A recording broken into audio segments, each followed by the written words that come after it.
Well, it's just ready. It's just starting to stream. Do you want to talk about? Do you want to just see how we go, and I'll just ask you questions and just see rather than planning too much. Yeah, absolutely, and Yeah, and to and fro because I mean starting Japanuary to is very stream. Do much. you want to talk about? Oh, sorry. Hang on, I'm getting an echo. Yeah, no, it's because it's live streaming, so it was just playing back just to check that it was okay, and it's 5 or 6 seconds behind. But I don't have to have that um playing the live stream slightly behind. I can. It's very funny. As soon as I can hear myself talking, I want to shut up. Huh, we should do that more often. Yeah. That's like put Rich on a bit of a no, no, okay, we are live streaming, right? Um, yes, we might have to do some editing. So Japanuary, what a Yes, lovely so idea. tell us about it, the concept, why what it is, why it's interesting, and how people can sort of get involved and follow the progress. Okay, I kind of almost want to put that question right back to you. I see you as having been a real driver on this one. I think you're very fired up about it. So we're going to take on a 10-day challenge, aren't we? Yes, we are. It's somewhat crazy, but the thinking behind it for me was we're just about to release Japanese, and let's give it a test. So that's one of the things. And you've got a lot of experience with doing intensives. So talk to me about why 10 days and what we hope to learn. Well, we're pretty interested, aren't we, in testing maximums, and Yeah, it's been quite a long journey for me actually, understanding how to test for maximums without telling everybody that that's exactly what they should be doing all the time. mhm, But yeah, I still remain fascinated by testing for maximums. So for these 10 days, we're not going to be doing 2 or 3 hours a day. We're going to be doing 8, 9, 10 hours a day. mhm. So that's going to give us somewhere between sort of 70 and 100 hours Yeah, of yeah, acquisition. yeah, And we're going to be front ending that. I mean, the focus for the 10 days is massive amounts of time in app, yeah, and then very small amounts of time looking for little bits of early activation. So yeah, probably, yeah, maybe that even might be as little as just sort of 10 minutes a day for the first 2 or 3 days. yeah, But then we'll ramp it up as we start to get greater capacity, and that's going to be interesting. I think given that you and I are very comfortable with emotional uncertainty, which I think is a really important point around this kind of activity. I think it's quite possible that we might choose to go into a sort of a version of immersion fairly early on. I certainly think by the second 5 days, mhm, even though we won't have a lot of the kind of daily vocabulary, we'll probably be finding it fun to stay in target language as much as possible. mhm. And then the key is by the end of the 10 days, we see what we've achieved. We think it's going to be an unusual amount. We don't think it's going to be comparable to what anybody would expect in, month one of any ordinary course. Mhm. Obviously, because we're very optimistic people, we think it might go beyond that. It might look better than what you get in year one of any ordinary course. And yeah, the proof of that will be very firmly in the pudding. Yeah, absolutely. So, some of the questions that come up immediately are: how is it going to be structured? How much is it going to leverage the methodology that you've got a lot of experience in? The SSI methodology. How much additional stuff are we going to be doing? How we're going to then track everything. So, some of those things come up. So, what are your thoughts? Yeah, well, in a sense, as you've said previously, this is kind of a taster experience for the background idea we've been thinking about for a while of a 30-day sprint. Hmm. And you've often talked about the structure of sort of 10 days acquisition, 10 days deep listening, moving around a country, and then 10 days seeing what you can teach through the medium of Yes. that language. That is a lovely, challenging kind of environment. So we're sort of testing the first bit of that. So my expectation is that we will be committing very, very, very heavily to what's currently available in the app, that we will just be hammering away at that. And one of the interesting things there is that when people use say something in method, they find very early doors that it's really challenging, that It's hard, isn't it? it works up a good old neurological sweat for you. And the standard default sense of that is that you're time limited on it. That we say to schools, think in terms of 5 minutes. If you want to go beyond that, maybe do 5 minutes twice a day. Don't put your kids into the point of kind of muscle failure on this activity. And certainly all our early learners thought that if you're doing half an hour a day, that's an incredible amount.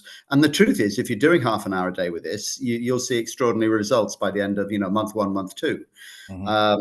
But we know with certainty by now that as long as you're comfortable with operating in this environment when you're tired, which means your mistake count goes up, you keep on acquiring learning all the time. You keep on putting yourself through the process. So it is entirely possible to do 10 hours flat out with this kind of approach. And it's exhausting. I mean, by the end of the 10 days, you and I are going to be absolutely exhausted.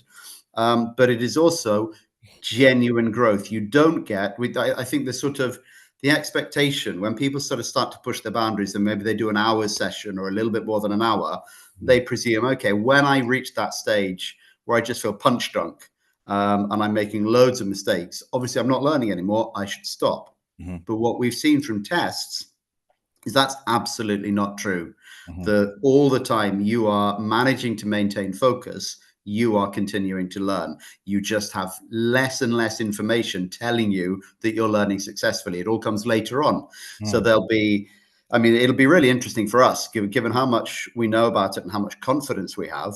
I still expect that we'll have some slight down moments towards the end of the 10 days when we'll think, oh, maybe this hasn't gone as well as we wanted.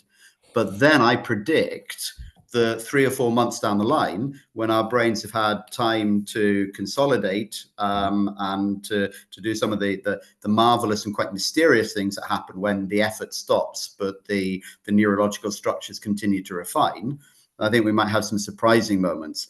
And of course, we got this idea that we follow up on this at the end of the year. So we revisit Japanese in a 2-day intensive next December.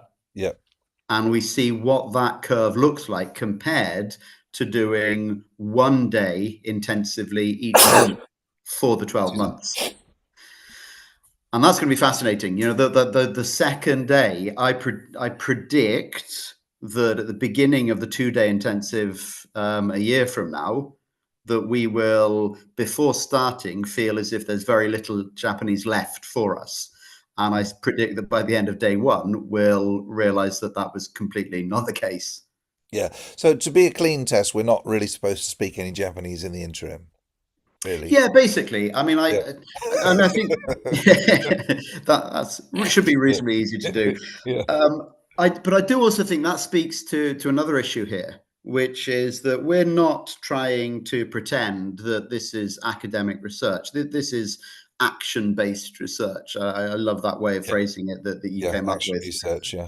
This is about leaping in, but also being thoughtful and paying attention. So we're not just firing randomly in all directions. Yeah. We've got, we want to make this comparison, but we're not trying to fit any kind of threshold definition of proper academic research. We don't have control groups. We're not going to be particularly rigid about, external measurements of what we achieve. This is all really about us. It's kind of like pathfinding. It's like wayfinding. So we're putting ourselves in this, high stress environment in terms of, stress as an active driver of neurological change. And we're doing it in order to find out, what does this do? What's our experience with it? And then based on our experience with it, we'll be able to make certain recommendations to other people. We'll be able to say, well, this is a possibility. If we've done it, it's a possibility. And I think that's the key thing. The difference between possibility thinking. Research can, a proper control group, peer-reviewed research can establish in a universe of possibilities, this is the optimum path. And that takes a lot of time. But some things you can identify with a single experiment. So, for example, if you go down to the river and you see a crocodile, you don't need any further research to answer the question of whether or not there are crocodiles in the river. You Yes. don't need to go, well, but how about if I come down tomorrow and try again? How about if I try swimming in it to see, does that change the incidence rate of crocodiles? You Hmm. just go, crocodile, river, I'm going a different That's the way. thing. And I think we're sort of hunting crocodiles with this. So if you and I can do 10 days, and then at the end of the year, after the 2 day refresher, we are capable of a level of conversational exchange. And I think sort of documenting some of this, videoing some of this is the key thing, that we're not just, reporting, we're also kind of getting on stage and letting other people look at what we achieve. Hmm. Um, then we can say legitimately, this is what happened, this is the output, so Hmm. this is a possible path. It doesn't mean that other people with different backgrounds or with different interests will experience the journey in the same way, but it does mean that it is clearly a possible thing. Yes, so it's like saying it's a bit like the guy who went down and I think he went into a cave and said, "I'm going to see what happens if I have no technology, no light for 6 months, and then see what happens to my brain and my body cycles." He said, "Not something that anyone would recommend, and it's not a everyone should move towards this type of approach. Not in the slightest. It's just okay. I wonder what might happen if we did this crazy thing to see sort of the bounds, the maximal testing. Yeah, I like that idea. Okay, so." How do we, despite it not being academic research, what's the best way to be thoughtful enough about this so that people can get behind it?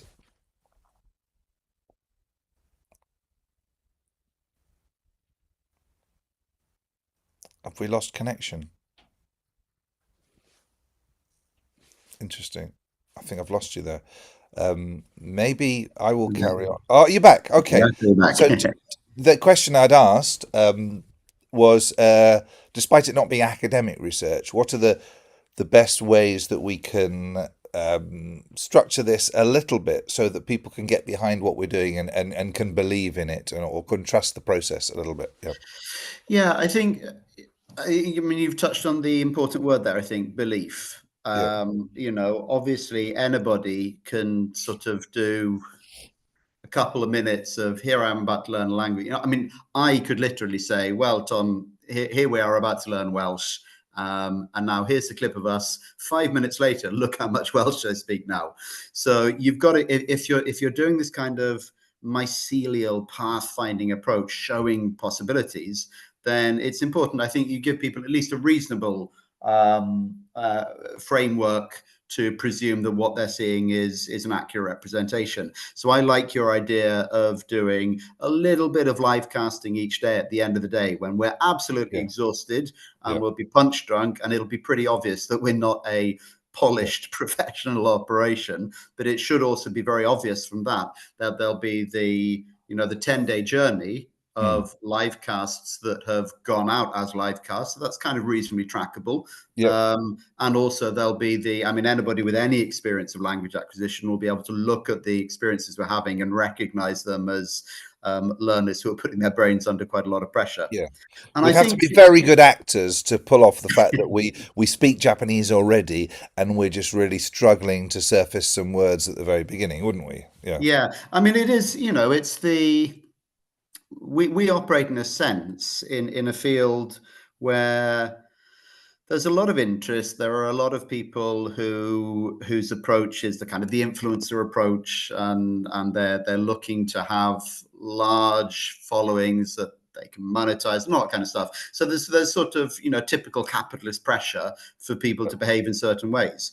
But yeah, there's, I mean, I think there's what you can do legitimately in a short spell to give reasonable grounds for belief that you are actually accurately portraying what you do. But then there's also the longitudinal thing.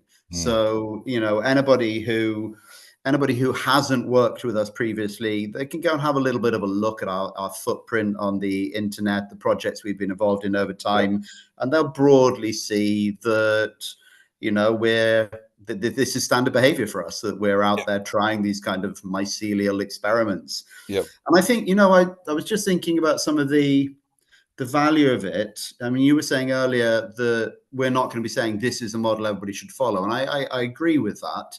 But I do also think that we're particularly keen to try and change thinking a little bit around what happens with intense effort in learning. Mhm. And I'm kind of keen, we know that the starting point with our work in schools really needs to be that sort of 5 minute block, maybe 10 minutes tops.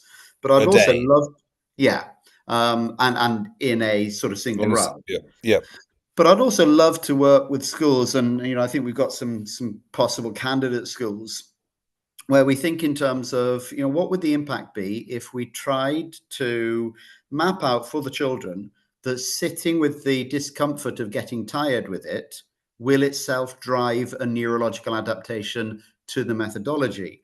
Because I think if we could find some trial groups somewhere could show that over the course of a year, you can get them from 5 minutes in a session up to an hour in a session. I think then we would start to see, oh, children in the course of an academic year can actually achieve an order of magnitude change in results. And I think that would be super interesting, not least because it sort of speaks to the long-term ideas of, how do you condense learning as a school learning as a block into a smaller period of time. So I think, if you and I get through this and at the end of it, we're still alive and still talking to each other, then I think that is at least it's a little bit of evidence that it's worth looking at this kind of neurological adaptation. That's going to be very interesting. I don't think I've ever spent 10 days doing anything like this. The most I think for learning intensives, the most I've ever done is a single day, and I've done one in Chinese. I've done some in Portuguese.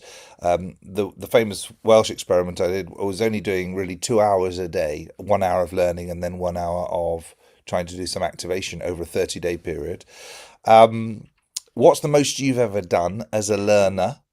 And as a result of that, what's the psychological space for us to both be prepared to think about and to at least be ready for? So when it comes, we notice that voice in our head saying, "You're insane. You chose this. You're insane. This is the worst, the hardest thing you've ever done. What are you doing? Three Yeah. days is plenty, you know." Yeah, yeah. I mean, there's no getting away from it. This is a real leap into the unknown. So I've got two things here. I've got what I've coached other people through, and I've got what I've done myself. Yep. And they're actually slightly out of order, almost because we had the Welsh material available, and I wanted to start doing some of those tests, but I couldn't acquire any. I couldn't acquire that level of Welsh myself anymore. So in terms of my own stuff, I've done 2 days in a row before. I'm trying to remember what that was with. I can't. I've done a scattered collection of 1 day intensives, and then 1 day intensives separated, followed up after a long period of time. So I did a day of Manx, and then 16 months later did another day of Manx, and that was a real kind of eye opener because the second day went so well, despite zero stuff in the interim. I'll be saying there's one particular sentence of Manx. I'll be saying the Manx for Forever. I want to watch the football at the weekend on my deathbed. It will never leave me, and I'll never want to watch the football at the weekend. But the I definitely did a 3-dayer at some stage because I have a memory of just being so utterly exhausted on day two, but I can't remember what that was with. On the other hand, so massive leap into the unknown. On the other hand, I've done quite a lot of 5-day intensives with Welsh, and I've done one 10-day intensive with 3 people for Welsh. And now one of those people was really not, I mean, it was early learning stages for me. One of those people was not a good neurological fit. I mean, he was a hero of a human being, but he had very, very weak working memory and a lot of speech processing challenges in English. So those 10 days were brutal for him, but also he achieved what he felt very excited about. I remember him going into a shop in Carnarvon at the end of that run and having a limited conversational exchange. And that was like a kind of moon landing for him.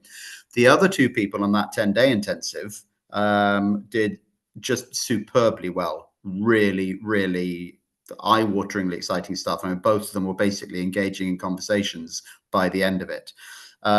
So I've got this kind of combination. I've never had the material to push myself this hard before, but I Mhm. have witnessed other people doing it and achieving good results. So I've kind of got a lot of faith, a lot of belief to go hand in hand with a lot of absolute terror. Yeah, I think so. I'm quite terrified. I know what it's like. The longest I've done in an intensive period in a row, I think Mandarin. I've done maybe sort of 8 to 10 hours or something. You famously did Dutch in a day, didn't you? Which was something like 10 or 12 hours. How many was that? That was a really long slog. Yeah, well, I mean, I think I started out with the aim of about 12 hours there, and then I was just beaten to a bloody pulp by about 9 or 10. Mm. And I remember there was a fascinating emotional journey because I'd committed myself to doing a video call and broadcasting it, doing it as Yeah. a live call with Louis at the end of that. And literally sort of 2 minutes before that call kicked off, I thought, well, I've just proved this is a stupid idea and it doesn't work and it's not going to work. And I'm just going to embarrass myself publicly to confirm that. Um, because I was genuinely certain that there was no more than about maybe 2 or 3 words of Dutch in my head. But then when Louis started prompting me, when he started asking questions, and I could get bits of understanding of some of them, and of course he knew the material I've been working with, so he was kind of tailoring it for that. And we ended up having quite a lot of interaction. Um, yeah, I think I topped out. I think I fell just short of doing 10 hours, Yeah. and I kind of stopped on the verge of tears, thinking it was a Sure. dreadful idea. So I think probably it's going to be fascinating. If doing it together, is that going to be a massive extra resource that we can sort of talk each other down off the ledge whenever it feels too much, or is it going to be a really interesting extra kind of stress fracture? Does it put is it less comfortable to be hitting what feel like walls when somebody else is watching you hitting them? It's going to be fun. My experience of doing it with a few other people a couple of times is that what's quite interesting is some of them get some bits that you're forgetting more easily, and you Yeah. get some bits that they're forgetting more easily. So it is very much a supportive thing. But that's certainly going to be interesting. We possibly want to kill each other after about 4 or 5 days. Yeah. Even spending 10 days. I mean, I suppose the fact that you're learning something so that's not the focus of being, it's not like you're trapped in jail with someone for 10 days. Yeah. You're actually Yeah.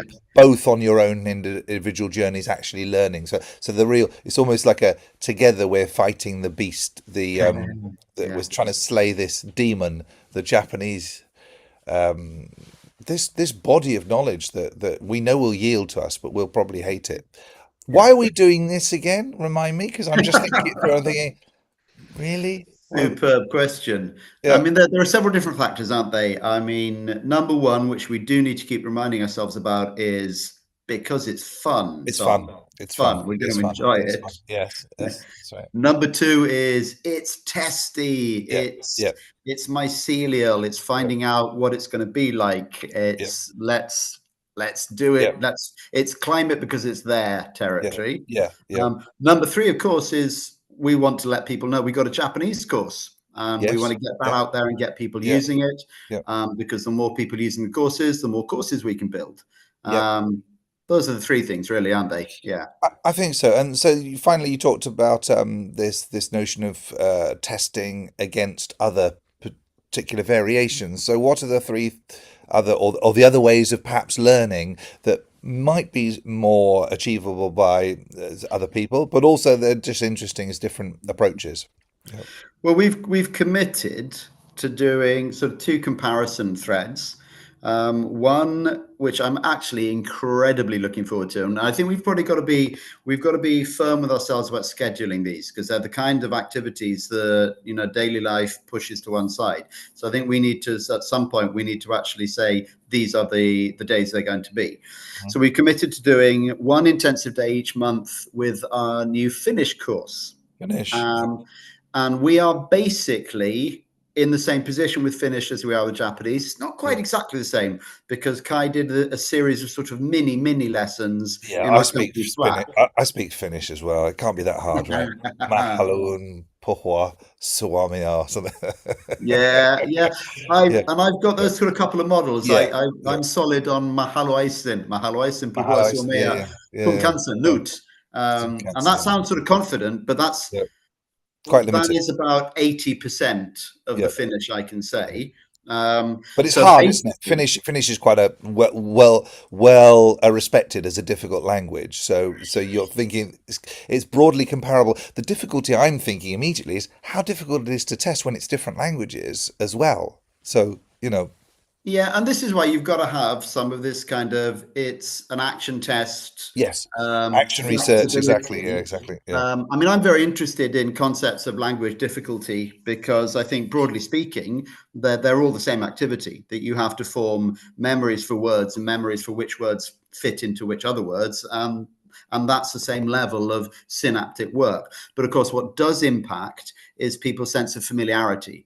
So distance between the yeah, one that the you distance already. between Yeah, yeah. languages. Mm. And of course, Finnish is famously largely considered to be a language isolate, and there are also Yeah, some sort of little tendril-like connections to other languages. But largely speaking, it looks like an isolate, and so it's uncommon patterns. It's yeah. stuff that is going to be new. Having said that, we've had that experience of working through those first few sentence models, and I Seems all don't right. think they seem particularly unachievable. Yeah, Mahalwais Puhua Suomea some cancer yeah. makes a lot of sense. That's not inherently complicated. The double consonants is fun, getting that right.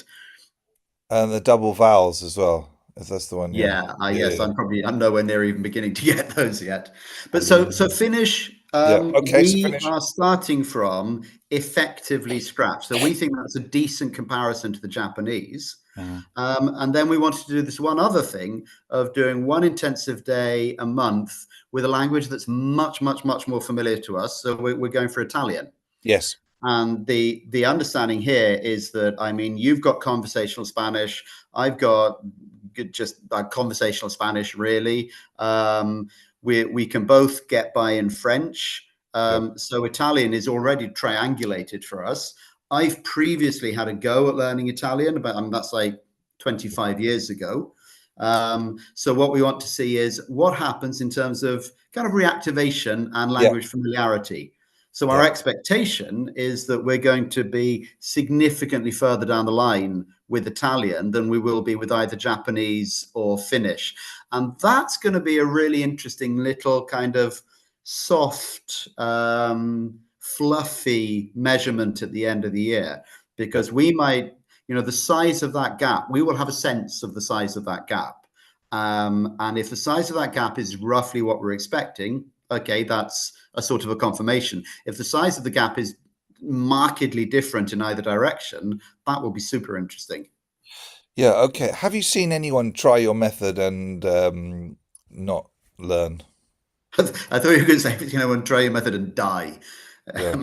Yeah, not yet, no. Are you Um, are okay, you so I at have. all worried? At all worried that maybe Japanese will be just that language that's a bridge too far, and maybe we're gonna look really stupid. I've got two things that fit together there. One is I definitely have the little voice going, I'm unlikely to be able to speak Japanese. It doesn't seem like a reasonable expectation. And I think that voice is stupid, but it's the voice of That my everyone has. lizard brain trying to keep me alive. Mm. So I appreciate that it's on my side, even though it doesn't sound like it. But then the other marker I have is a fascinating experience I had many years ago now, with another Welsh tutor actually who wanted to have a shot at learning Spanish, and we did 4 intensive days. They weren't all in a row. I think we spread them out over 2 or 3 weeks maybe, and like the one guy I had on the 10-day intensive, this guy was not a great fit for learning at this kind of intensity. He didn't have a very strong working memory, and in discussion over the course of the project, we reached pretty much kind of shared understanding that probably he'd been an undiagnosed dyslexic at school. He definitely had a bunch of markers going on there, and he was really, really struggling with it. He was one of the bravest people I've worked with, because he was struggling badly with the approach. And he said to me at one stage, he said, I've broken your method, haven't I? And I kind of smiled and said, no, it's all great. While inwardly I was nodding in agreement and beginning to weep. And we'd committed, we were doing all of this for a sort of story-based post that was going to go on Benny the Irish Polyglot's website. And Oh the yeah. final thing at the end of 4 days was going to be this video call with a Spanish speaker.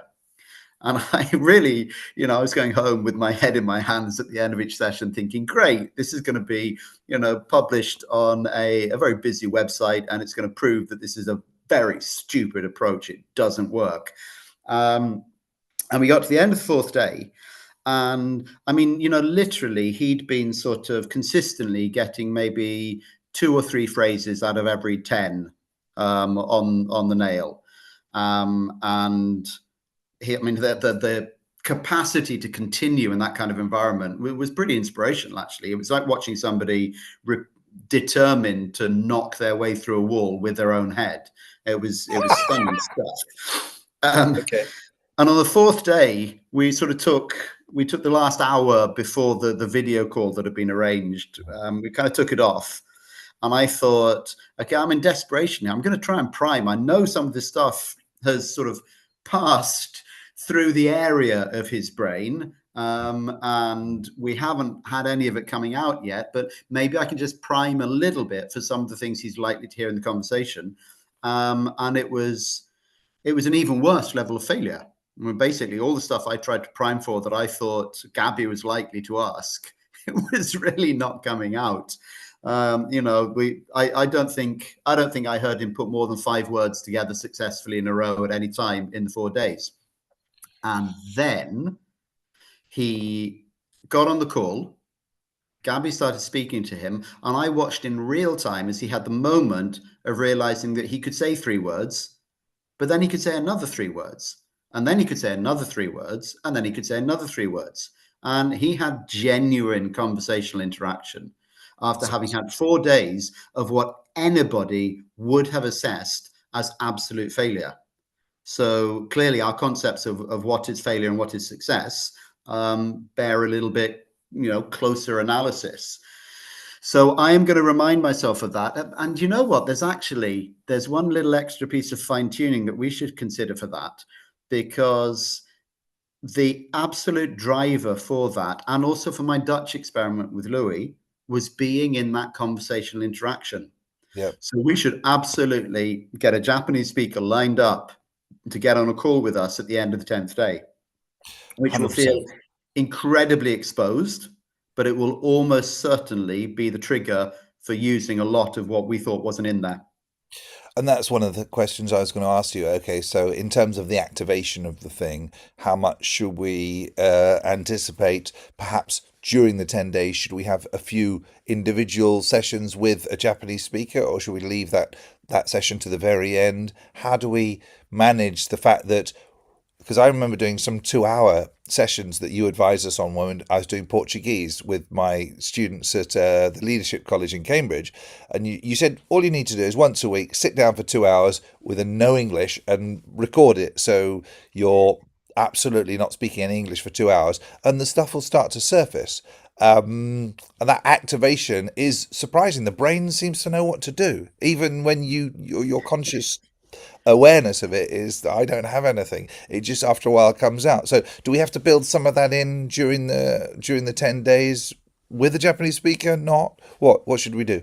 My hunch is that there's something really interesting about leaving the engagement with a Japanese speaker until the 10th day. So that will be our first attempt to communicate with a Bold, Japanese very speaker. bold, but yeah, But yeah, neither you nor I want to be unprepared and look any more stupid than we have to. yeah. Okay. So I would think that as we get to sort of day 6, certainly 7, 8, 9, that we start spending a little bit more time sitting in that space of, okay, let's not use any other languages. It's just Japanese, and see what we can surface. And I would think that on day 9, we certainly give ourselves a 2 hour experience of what we can get out of each other, what we get in a shared learning communicative environment. Mm. And I think that will probably have us primed as well as we can be. And then there's going to be something really fun. I remember once, I remember somebody coming up to me at one of the Say Something Welsh birthday parties, one of the fairly early ones.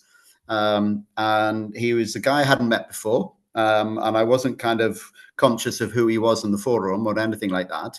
And he walked up to me at the bar in a hotel in Aberystwyth and said hello in Welsh, and said that he was learning with us and he was really glad he'd been able to come to the party, and that he was just, very grateful for the opportunity to learn all this kind of stuff. So we had a sort of 10-minute conversation. Towards the end of that 10-minute conversation, which was entirely in Welsh, and I don't even know, I mean, I wasn't thinking in this direction at all, but somehow it surfaced towards the end of that conversation that was literally the first conversation he'd ever had in Welsh. And it was a 10-minute fluid, flexible, interesting conversation. And I remember just standing there, a little bit slack-jawed. This is the first time you've tried to talk to somebody. What? Yeah, it's What? amazing. So I Oh, think kind of replicating a little bit yeah, of that. I think hopefully our Japanese speaker will go, no, I'm struggling to believe this is the very first time you've spoken to a Japanese speaker. yeah, Hopefully. yeah. Or they'll go, oh my word, let me recommend a better approach for you. And one final thing is, in contradistinction to all of those earlier tests you've done, maybe we've actually got like a flipping fantastic course now, which is way better, and it's got hundreds of sentences, it's got thousands of phrases. To what extent do you think that's going to make a difference to the experience you had when you were learning Dutch, or some of these other experiments you've done? Yeah, I think it's massive because I mean the Manx in particular, Manx was boundaried by what was available. No, I aimed to do 10 half-hour sessions, possibly with reps of them because I was still thinking that kind of static file way back then. Yeah. Um, because that was, I mean, I think I did 16. I did 16 half-hour Manx sessions on day Wow. one because literally we had So 16 different. available. I couldn't have done Right. a day two. It wasn't available. It took, the 16-month gap wasn't actually planned. It was just how long it took to have another 10 sessions available. It's Um, amazing. Now, the original Welsh course tops out with the static files at about 37 hours of learning. So, in other words, we would get through that in the first 4 days of this. Yeah. And that original Welsh course, everybody who got to the end of it, I've never met anybody who got to the end of that course and wasn't conversationally interactional. Mm-hmm. So the fact that we're going to be more than doubling that amount of time in app is definitely going to have some interesting effects. I mean, there's a few little question marks there around the coverage of linguistic models. I suspect that we fit more into the 37 hours of I'm absolutely certain that we fit more into the 37 hours of static files Welsh than into the first 37 hours we'll do an app with Japanese. We do. Yeah. But I strongly suspect that by the time we're up to knocking on for 100 hours in app with Japanese, that we'll have covered a significant percentage of those models that we cover in the first 37 hours Welsh. So, plus also, we just get a lot of extra reps. So I'm expecting it to be a very different experience. And certainly the potential is there that we will hit some kind of a tipping point in the course of those 10 days. One of the things people ask you is quite often is, well, Aaron, it's all right for you because you are a maniac, and you will do things like 14-day fasts or whatever. You're very interested in testing the boundaries of what's comfortable slash possible. What do you think maybe that people will look at this and say, yeah, of course you guys can do it, but there's no way I could do something like this, and will they get discouraged, or will they get encouraged with thinking, they have proven that it's possible. Let's even if I just do one day, I don't know, what's your kind of thinking behind the fun the maniac aspect? Yeah, I mean, it's an interesting thing, isn't it? Humans in general are really largely bloody awful at believing in themselves. Yeah. Yeah. And there aren't, all the reasons for that fundamentally are they're kind of structural reasons. Where we're actually, certainly at the moment, we're operating in this peculiar and new environment where we've got more access to information than we've ever had, Mm. but we've also got more finely tuned and advanced and damaging systems of capitalism trying to extract every spare drop of value from us. So, most people today are living a life that feels very stressful, Mm. that doesn't feel enormously successful. They feel under pressure. They feel worried about the future. I mean, this is kind of our default position. At the same time, they've got more access than ever before to ways in which they can improve themselves, acquire new skills, acquire new potential, build on the potential they already have. And I think, in a sense, I mean, there are two things that build the bridge between those kind of competing environments. One, no two ways about it, is all to do with levels of privilege. We can have this because you and I can do 10 days in January because we're not currently in a war zone. So that's one thing that you have to be conscious of. Then the other bridge, I think, for people who have the privilege of being able to access information and access learning, is that bridge of belief. And it's tricky. I think there are probably, different people need different kinds of bridges to get to the belief. And I certainly think there will be people who will look at what we do in January and think, that operates as proof that I couldn't do it because I'm not like them. And I don't think there's any way for us to prevent that happening. But I also do believe that there will definitely be people who will look at it and will go, oh, that's a possible thing. If it's possible for them, then it's possible for me. And I don't think, I mean, we've talked so extensively about education. Um, I don't think we have a locked on solution yet for how you take people who don't believe in themselves and give them that self belief.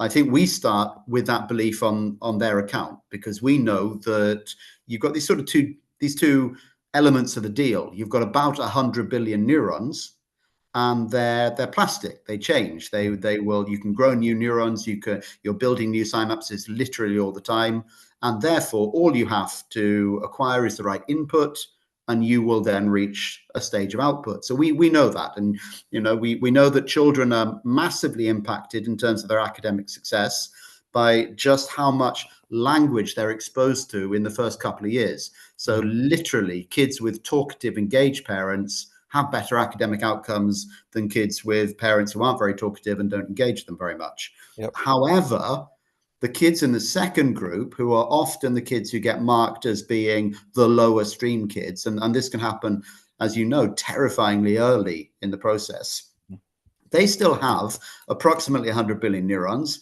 and they're plastic. And what we've seen already in schools in Wales is that some of the children who achieve success with this 5 minute a day thing that we've been trialing are not the children who are recognized as being academically successful. So I think we start with this belief that if you've got the neurons, then you can achieve the outputs. Yep. But how we share that belief, how we get other people to have that sense of their own capacity, I often think, and this is something I'll touch on in one-on-one work regularly, that you actually maybe just can't build the whole of that bridge. Maybe you just have to build it a brick at a time. Mm. So if you say to somebody, I promise you, you could easily become multilingual, then if they haven't had that experience, if they only have one language, their brain will largely just reject that idea. But if you say, I promise you that I can teach you how to say one sentence confidently in a different language, most people will think, okay, maybe that's a possible thing. And then if they try it and they achieve it, then you've got the almost like the consent to go and get the next couple of sentences. And I think it's possible that is how, where there is a lack of belief, that it has to be addressed step by step. So I think we've got more and different work to do in terms of helping people who don't have the belief. But I do think that what we model here will be a really interesting driver for people who do have reasonable levels of belief, or maybe have had some taste of acquiring new languages. I think a lot of people who only have one language and haven't learned another, I would expect most of them to look at this and go, yeah, okay, that's not a thing. But yeah, I think we should reach a decent number of people in Yeah. terms of, we know that our Welsh learners are all having the experience of beginning to acquire language. So, there is an audience there, I think, who will tend towards being inspired rather than horrified. I Yeah. hope. I mean, unless we end up just, weeping uncontrollably on camera for the last 3 days, in which case Yeah. we'll put a lot of people off. Yeah, I think so. I suppose there's a couple of things that come to mind. One is that, languages are not very hard for human brains. I mean, there's 3-year-olds in Japanese who can speak perfectly comfortably and interactionally every day, and they can't even tie their laces or blow their nose or anything like that. So, in terms of like in general terms, the brain is quite good at doing language. And a lot of our research and Stanislav Dehaene's book, How We Learn, comes to mind about the work he's done to establish that really from birth, kind of the genetics really is that the brain is structured in such a way as that it can do certain things quite well. One of them is language. Another one is comparison of amounts, sort of a mathematical sort of sense. So we know that there's a lot of stuff that we come pre-wired to be able to do well. So I don't have any doubt that it's possible for me to learn Japanese and for us to learn it. In this particular way, in this structure of doing it 10 days, there's a kind of a psychological thing that I know is achievable and it's possible, but I know it also might quite destroy us. In the same sort of trepidation you got before you're going on a boat trip across the Atlantic with Ben Fogle, you're sort of thinking, oh God, it's like, oh Christ, we're gonna be in jail with a chance of drowning, but also having to learn Japanese, and it's like crikey. So that's that terror thing. But I think there'll be some people who look at this and go, if those guys can do it, because they're like reasonably smart, but there's no way I can't do even more than that. For example, one of our learners who's now with us, Kai, and working with us, who just completely monstered the Welsh levels in like 3 days straight or something. So there'll be a whole bunch of people who go, wow, I could learn one language a month for the next year. And then, so I'm kind of excited by that side of things. Yeah. Yeah, and I think there's some really fun things for us to do in the future around sort of creating opportunities for people to come and do intensives, Yep. and there's probably there's a division there. What one is a kind of a market opportunity that helps sort of fund all the rest of the stuff, and one is a kind of almost a sort of cooperative approach where you just try Yep. and find spaces and help people create the Yeah. time for it, which I think could be a huge amount of fun. I still love the idea of doing 12 languages in 12 months, but I Yeah. do Let's think do that. we'll probably need a gap year for that. Yeah, absolutely. As the kids get older and out of the confines of sort of regular academic year cycles and things like that, we might be able to find time to do that. I'd love to do it. 12 languages, 12 months would be fantastic. So, final thing, how are we going to structure how people can pay attention to this? You talked a little bit about perhaps doing a live stream every day. Is there anything that we're going to talk about to let people know how it's going to happen, when we're going to do it? What are we thinking about that? Yeah, I think you've had more bandwidth on this than I have. Yep. I feel like a yeah, moderately passive on that, willing to do whatever you think is a good idea. You had the live stream idea. Yeah. Is there I mean, anything else you think we should be doing? I think that'd be quite nice. I think you wonder if we'd probably start talking about it in the forums and just let people know if they want to tune in to see what's possible. We're also toying with the idea of perhaps inviting a special guest to come with us, or inviting and seeing how that might work. But broadly, I would have thought for interest, tuning into the live stream sessions, kind of the vlog type thing, where we're kind of. I remember in Avatar, the movie, he does a video log and he's just talking about his experiences. Something like that, I think, will be interesting, and having a little bit of us learning each day, as well as the final, the meet with destiny at the end. Yeah, and you know what? There is a thing in there that because you can overcook this kind of stuff. I remember when I did the was it the Dutch or was it the Manx? Well, one, either the Dutch or the Manx. I tried to do a sort of full day stream of it, um, and there's no Dutch. getting around. I mean, for the bulk of people, including myself, that is rapidly diminishing returns in terms of how interesting the content is. Um, but I think this idea of doing a sort of daily live thing, I think that'll be really interesting because what we will have will be, maybe just 5 minutes or so Mm, of saying, okay, what's all the stuff we can currently get out of our brains and into puffs of air. Um, mm, and then also we can have, 5 minutes or so on what are we currently feeling? What is the journey feeling like at the mm, moment? Where are mm, the emotions taking mm. us? What's the confidence looking like?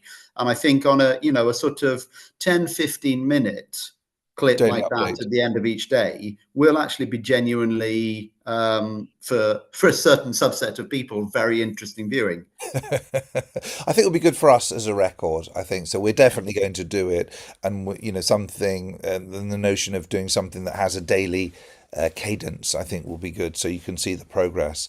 And what we've got to work out is how to show the time in app type thing as well. So people say, okay, so we've done this is the first day. This is how many hours we did in app, and this is how much progress we've made. I'm very excited, actually. It's like one of the things I'm most excited about going into Christmas. It's always lovely to have something in January excited about as you go into Christmas, because otherwise it's just like, oh God, and then it's like, oh, Yeah. the January blues. So Japanuary, intensive 10-day experiment in seeing what's possible. Um, yeah, I'm happy Is about. there a way in terms of people playing along?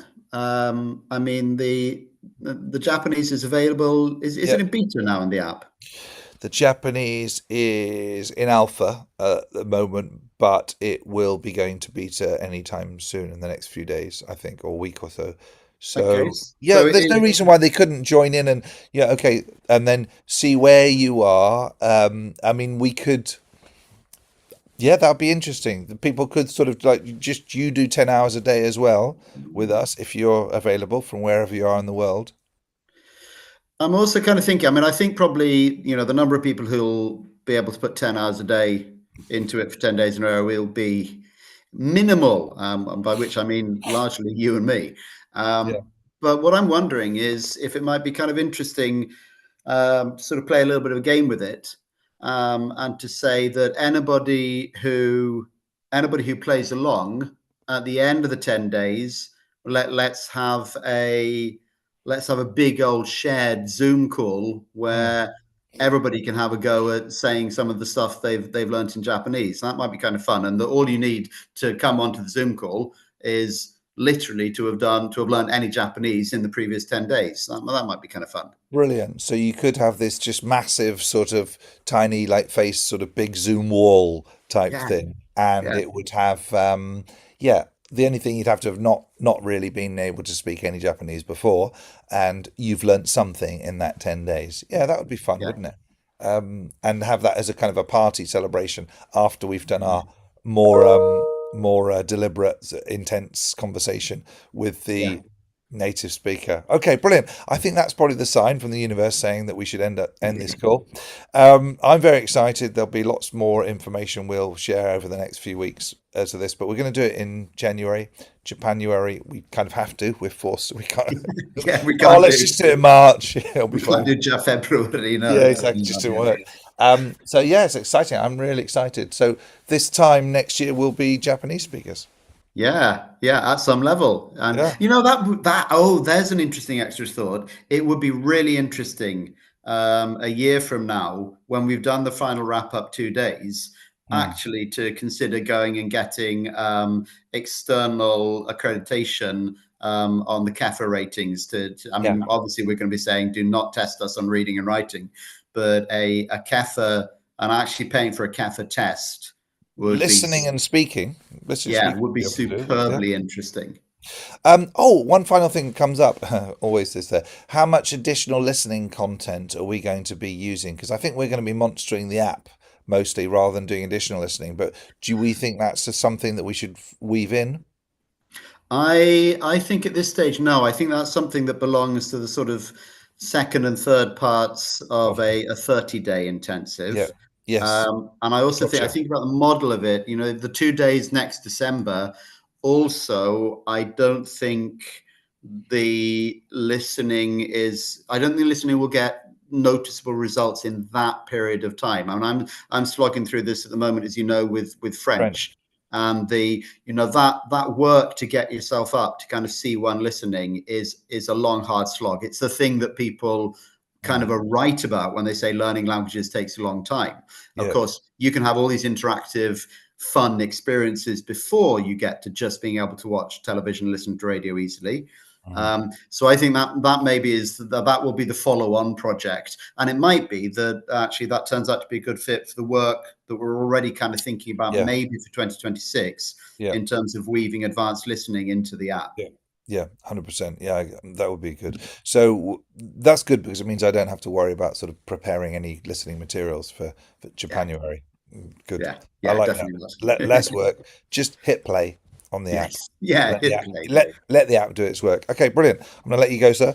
And you have a good week and talk to you soon. Yeah, Okay, you too. Take fantastic. care.